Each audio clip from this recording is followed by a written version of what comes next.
રાજ્યમાં 5 દિવસ માટે હળવા વરસાદની આગાહી છે। ઓફશોર ટ્રફ સિસ્ટમ સક્રિય હોવાથી મધ્યમ વરસાદની આગાહી કરવામાં આવી છે। તો અત્યાર સુધી રાજ્યમાં સામાન્ય કરતાં વધુ વરસાદ નોંધાયો છે।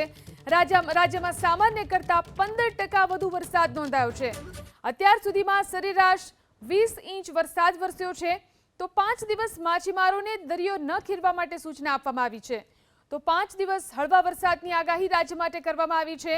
ઓફશોર ટ્રફ સિસ્ટમ સક્રિય હોવાથી મધ્યમ વરસાદની આગાહી कराई છે। आने वाले 7 दिनों के लिए जो गुजरात स्टेट के फोरकास्ट है, गुजरात स्टेट के सारे डिस्ट्रिक्ट कवर हैं, जिसमें लाइट टू मॉडरेट रेन का पूर्वानुमान है। और हम फिशरमैन वार्निंग की बात करेंगे तो आने वाले 5 दिनों के लिए एंटायर गुजरात कोस्ट के लिए फिशरमैन की वार्निंग है।